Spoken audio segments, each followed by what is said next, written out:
কি খবৰ? আজি আমি আপোনালোকলৈ এটি বিশেষ ভিডিঅ' লৈ আনিছোঁ। এয়া দেখিছে নহয়, এয়া ৰঙালাও গছ হয়। ৰঙালাও এনেকৈ লাগিছে। ৰঙালাও এনেকৈ প্লাষ্টিকেৰে এনেকৈ বান্ধি থোৱা হৈছে, কাৰণ ইয়াৰ কাৰণটো আপোনালোকে গম পাইছেই চাগে। মানে এইটো ইয়াতে এনেকুৱা পোকে ধৰে, তাৰ মৌ-মাখিয়ে এনেকৈ ইয়াতে ফুটা কৰি দিয়ে। এই অকণমান ইয়াতে খুন হৈছে, হ'লেও বহুত সুৰক্ষা হৈছে। নহ'লে এনেকৈ মুকলিকৈ থৈ দিলে বহুত পোক-পৰুৱাই মানে অনিষ্ট কৰে।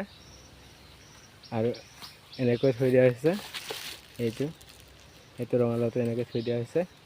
ই বহুত কষ্ট পোৱা হৈছে। ইয়াক এতিয়া বাঁহেৰে দি কিনে এইটো ধুনীয়াকৈ থৈ দিব লাগিব, নহ'লে বহুত কষ্ট পাই আছে। ইয়াক অলপ ফুক দিব লাগিব। এয়া ৰঙালাও এনেকৈ দি থোৱা আছে, যাতে পোকে নধৰে। ভালকৈ যত্ন কৰিলে এনেকৈ ৰঙালাওত বহুত পইচা ঘটিব পাৰি। এয়া ৰঙালাও এনেকৈ লাগিছে। ইয়াকো এতিয়া অকণমান কৰিব লাগিব। কি ধুনীয়া হৈছে ৰঙালাওটো। বিনা সাৰত বিনা খৰচতে কৰিব পৰা এটা খেতি হয় এই ৰঙালাও। খুব ধুনীয়াকৈ এনেকৈ লাগিছে।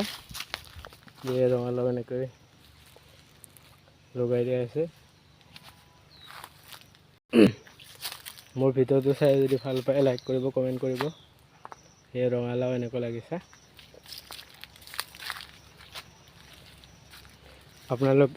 আপোনালোকে কোনোবাই ভাবিছে চাকৰি নাই, বাকৰি নাই, কি কৰি খাম, কি নকৰি খাম। জীৱনটো চলিবলৈ কিবা এটা হ'লেও পথ লাগিবই। টকা পইচা এনেই নাহে। কৰ্ম কৰিলেহে টকা পইচা আহিব। টকা পইচা আহিলেহে আমি মনৰ ইচ্ছাবিলাক, মনৰ কল্পনাবিলাক পূৰণ কৰিব পাৰিম। সেইকাৰণে আমি সদায় কৰ্ম কৰাটো উচিত। কৰ্ম কৰিলেহে ৰত্ন পায়, কৰ্ম নকৰিলে খাবলৈ নাপায়। কৰ্মই ধৰ্ম, কৰ্ম কৰিলেহে ধৰ্ম কৰিব পাৰিব। আৰু কৰ্ম নহ'লে ধৰ্ম কৰিও লাভ নাই।